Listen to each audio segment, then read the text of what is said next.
Thank you very much, Diana, and thank you very much, colleagues, for the nice introduction and also for the invitation. It's really a pleasure to be with you and to see so many colleagues and such a big interest. And I think that's also a sign of our time that digital education and open education is gaining interest, because we see that these are really the issues which can help us as universities. And while we are maybe having not such an easy friendship always with digital technology, because there are all kinds of difficulties and challenges associated with it, I think that we more and more get on a path. And of course, the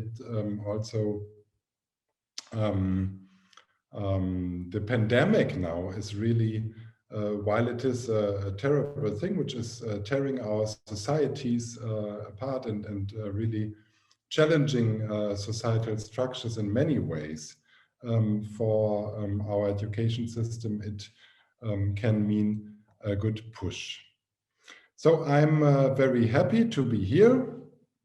I talk to you from Germany, and within Germany, from the left lower corner, which you see here, it's called Baden-Württemberg. It's the state, the Land, as we say in German.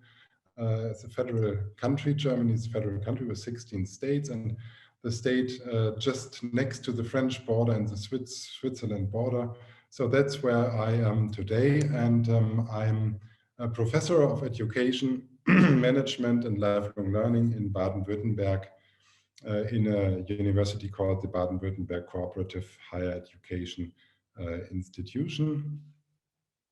I think what is all on our mind and heart these days as educators, and also as those who are working in this entire sphere of the education profession as curriculum designers and quality managers, and also as institutional leaders. So for all of us, it is really on our agenda how to deal with this COVID experience. And while I think we are largely often already through the phase of coping by providing digital solutions, we more and more think about what can we take away from this experience for the future as well.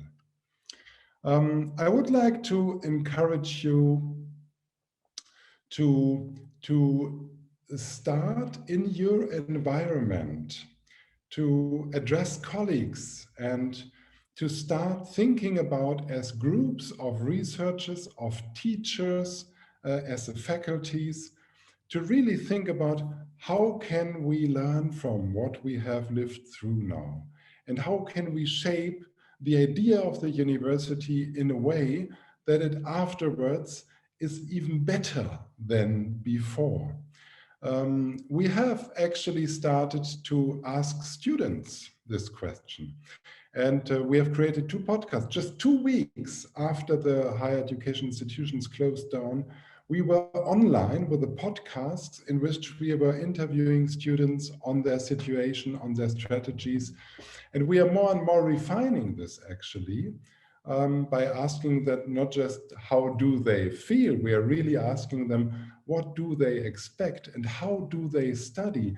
And colleagues, I can tell you, when we open our universities again, we're going to face students which come back to the university, which are much more professional learners, autonomous learners, much more professional with digital technology, not just their social media, but using digital technology for personal learning purposes, for personal investigating themselves in their own progress and studies, and for communicating and networking in a totally different way. We need to be prepared for that.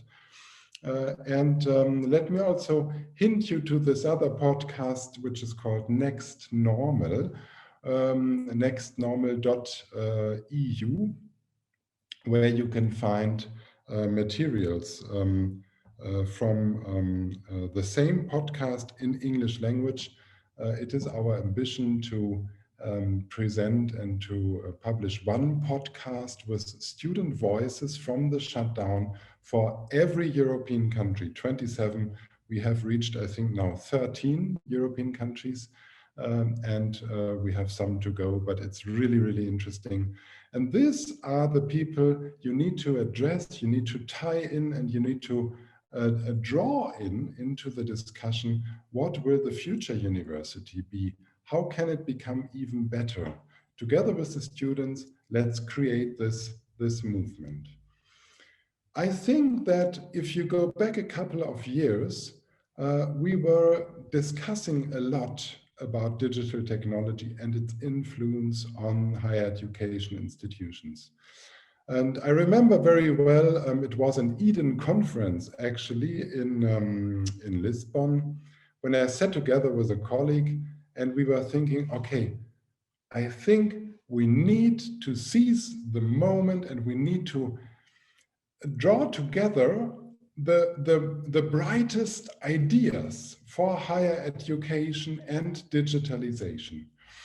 And we were then addressing colleagues over the entire world, from Africa and from Canada, from North and South America, and from Australia. And we were asking them to send to us their best ideas, articles, book chapters about their best ideas, how universities can change and how they need to develop when using digital technologies. And when we had all that on the table, we were looking through that. It was very, very impressive. 35 different book chapters. We were looking through that and we were thinking, how can we call this book? And after reading through everything, we could only find one title, and that was Changing Cultures in Higher Education. So that was couple of years ago. Digital technology is hitting the organization, and we noticed that it's not a technization, that it is really leading to a change in cultures, how we organize learning and teaching. Now, we feel that very much what is the new influence on our university. It is, of course, still technology and still digitalization. But what we see is that we are moving up, so to speak, in the hierarchy of the unknown. And the big influence for future societies will be the question how to deal with the emerging. The emergence. Emerging is a concept which basically means that you in the world or the society is, so to speak, changing in a way that you cannot understand tomorrow from having analyzed and knowing the past anymore. So you need to be able to come up with creative, new, innovative solutions and not apply the knowledge which you, so to speak, find or have learned. And that's what I would like to talk about today very much. I believe that very much we are still influenced by digital technology, by openness, opening technology solution, opening data, opening educational resources, but also opening our institutions and our countries to create new networks together, but also by the emerging issues which we are facing: the pandemic, the climate crisis, digitalization, globalization, financial crisis, and so on, European integration processes. These are all things where we cannot understand how the world in the future will look like. And probably I would not need to show you these couple of slides, but of course, we know that the future of jobs is also changing. If you look into the recent OECD published reports, you can see that issues like green transition, issues like artificial intelligence, issues like demographic change will lead into a future in which we probably cannot predict what our young graduates are facing. We know that probably academic education will be much more important, and that probably our higher education institutions will have to deal with even more a massification in the future than we have seen that in the past. And we know that more and more of the, I don't know, the traditional routine jobs probably are facing a high risk of automation. We are having just started recently, 3 months ago actually, 2 projects which are interesting in this field to observe and to keep in mind. One is the project which is called Chase. It is the blueprint project for Europe to develop a skill and qualification plan for blockchain in Europe in the future. And I can tell you, when we do research, we are involving more than 200 researchers into this project, which are doing interviews, database analysis, desk research, surveys. We're going to launch a big survey on blockchain and skills.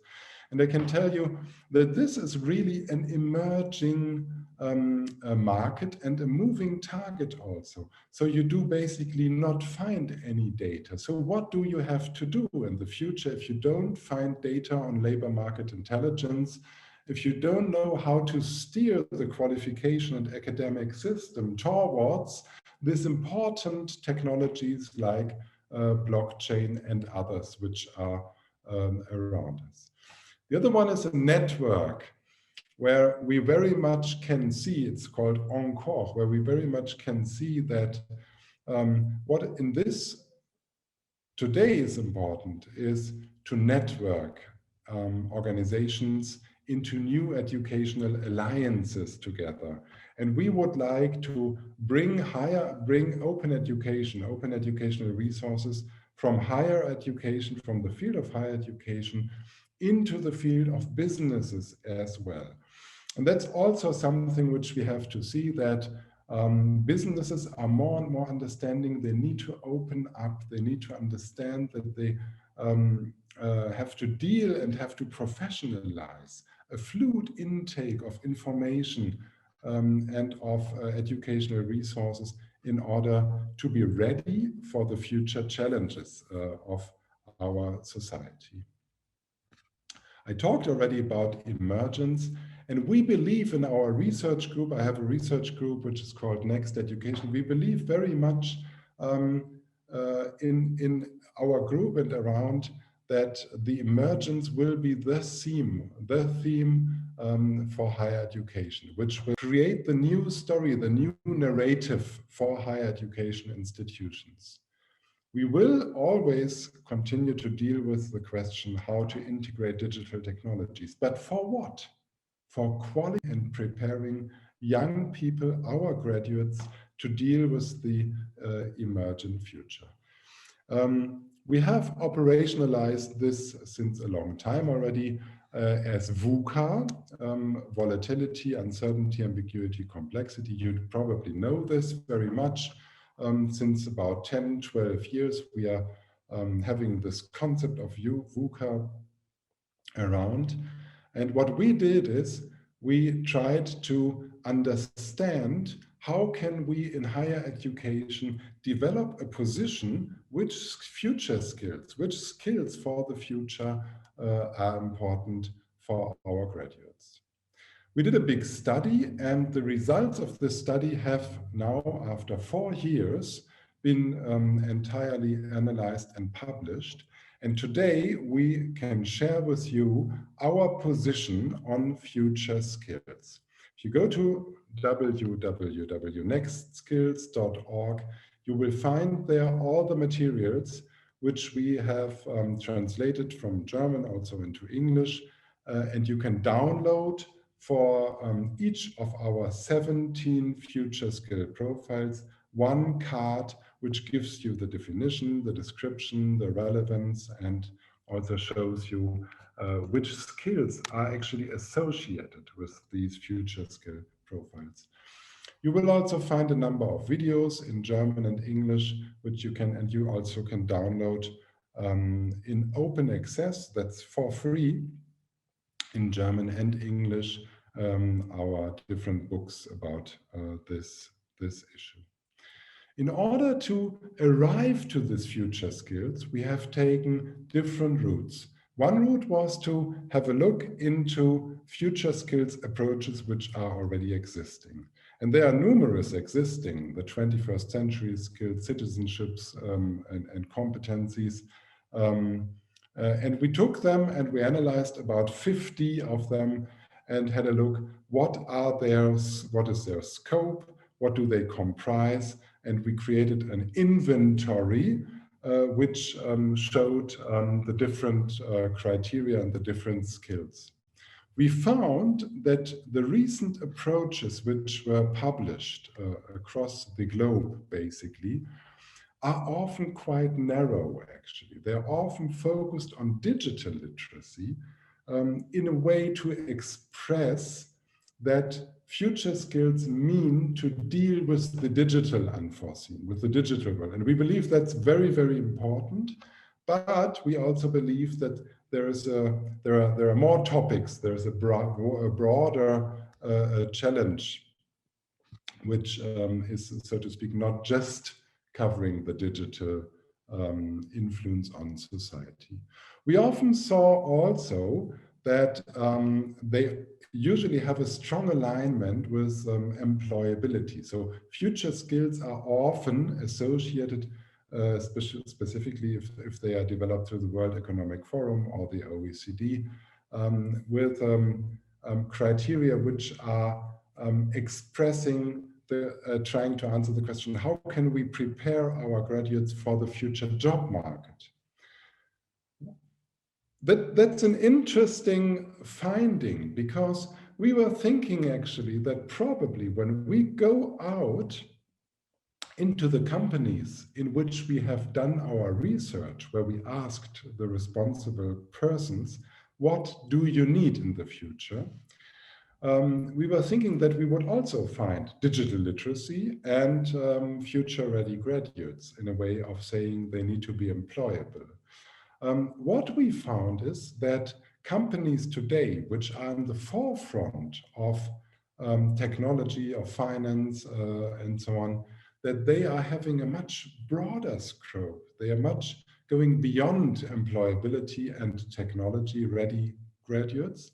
And they are also asking the question, how can we support our employees in developing a culture of an organization, in understanding our ethical position, in taking perspectives, in dealing with new markets, which are all 3 years arriving in a new way? How can we support them in becoming good in sense making and meaning making, in living their lives in a fulfilled way?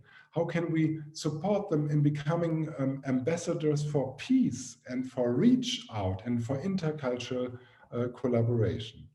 So we can see that future skills in future universities in a world which is becoming more and more globalized and digitized is covering a very, very broad spectrum.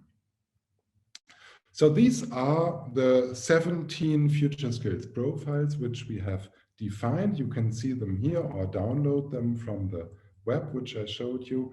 And you see that there are the typical suspects like learning literacy, self-efficacy, self-determination, which are, of course, also in our list. But we have also more difficult ones to teach, at least in our curricula, which cover decision competence, reflective competence, something we try to work, and you, I'm sure, try to work with your students on as well. But also things like initiative and performance competence, ambiguity competence, dealing with different expectations, specifically and explicitly, ethical competence. I'm teaching here in a school of economics, and I can tell you that in the study programs for our business information scientists, for example, ethics is playing a very, very little role only. At the same time, when these students go into the market, into the labor market, they have to deal with projects and initiatives on artificial intelligence. And that is a very deep-rooted ethical, you need a very deep-rooted ethical compass if you want to deal with question on artificial intelligence and society in the healthcare sector, for example, or in data protection sector, for example. So we believe that this needs to take up in a very, very strong way in our universities to develop these fields as well. Design thinking competence, to be able to invent alternative futures. I have been 2 days ago together with Andreas Schleicher from the OECD, and we were discussing future skills for a future world. And the OECD last publication of a future ready, what do they call it? Future ready competence blueprint is exactly going in that direction, to say we need graduates which are able to invent alternative futures, which are able to look beyond what they have in front of them and plan for our companies, for our NGOs, for our public organizations, the pathway, which is so to speak, informing organizations, industry, companies, to show how a society which is getting older, which is influenced by more digital and pandemic influences also, can prosper and can develop well-being. Yeah? So you see, this is quite a broad framework. You can find a skill finder on our nextskills.org website, where you can click on this metro lines, which you see here, and find future skills.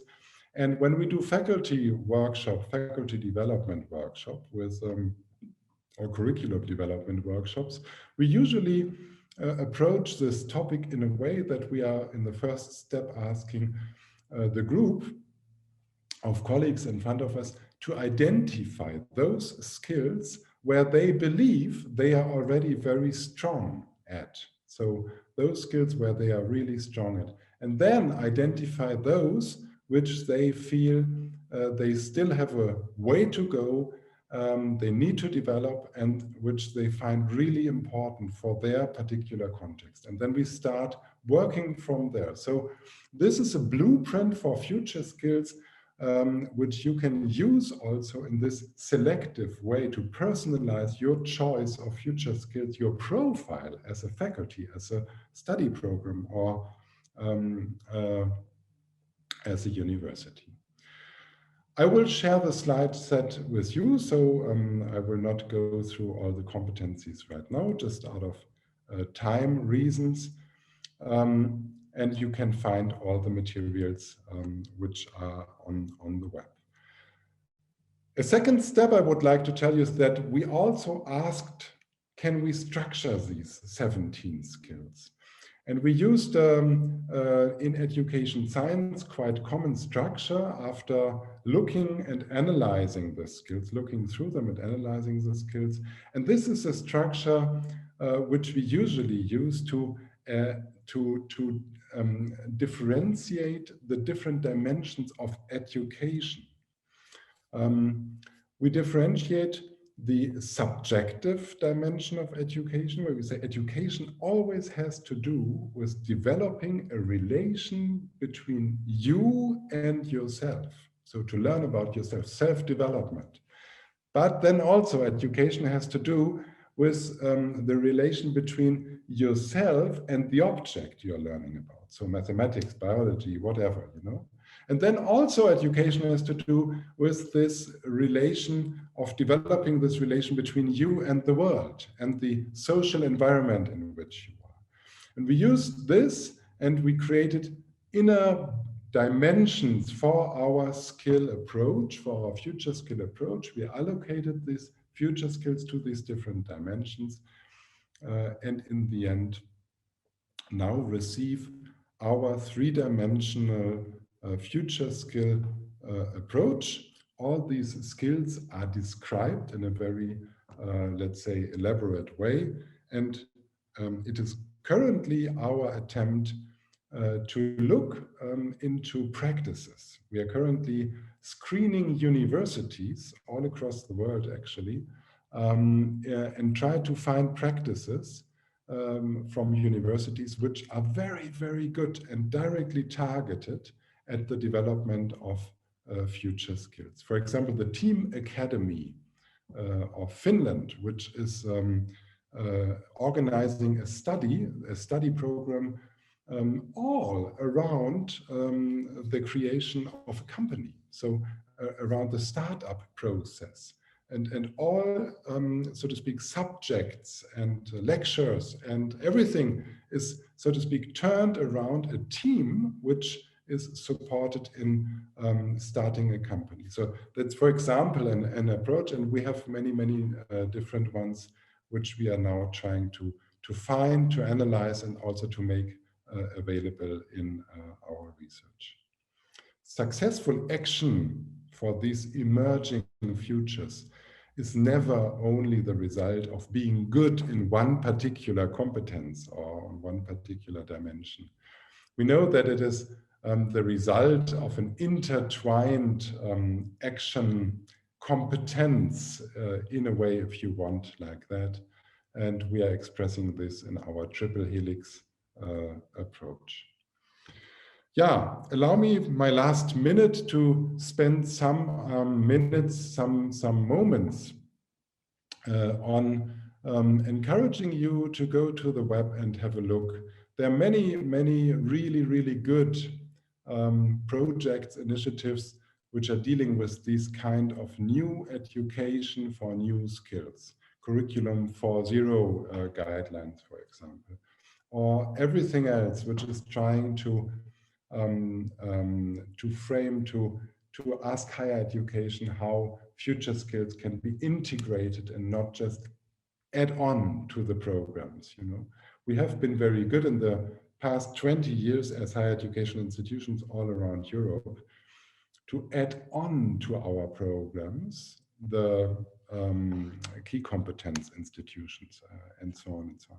But we really need to take an approach to integrate the future skills, to get rid of the knowledge orientation, which we have a lot in our higher education institutions, to alter this pathway and to integrate more really experience-based, future skill-based future skill-based scenarios. My last slide deals with also research result. We believe very much that the future of higher education will be actually the result of influences of 4 different processes.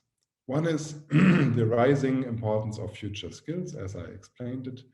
The other one is, on the lower end here, that we believe in the future students will have a multi-institutional pathway. And on the right-hand corner, this pathway will be lifelong. So higher education needs to be good in the future to deal with credentializing pathways of students which are not bachelor degrees, but which are shorter, and to bundle that together into meaningful educational episodes. And then also the My University scenario is the personalization of higher education. We believe that higher education in the future probably largely will have to move away from dealing only with prepared curricula, which are upfront prepared and which are preparing the students for the world of tomorrow, although they are done 10 years ago or 5 years ago. We believe very much that the My University, the personalized scenario, will ask students in the future to develop their own bits and pieces of a curriculum, which they believe is interesting because they are maybe coming into higher education as professionals, not just as young people freshly from school, but as professionals or family fathers or mothers throughout their life. So that will be to participate into the, so to speak, establishment of my learning pathway will be a very, very important motive. Yeah, feel free to go to our website, download it. We will share all these resources with you. I'm at the end of my presentation. Thank you very much. Feel free to contact us if you have any questions. And it has really, really been a pleasure and an honor to be invited here in this great, large, and very interesting event. Thank you very much.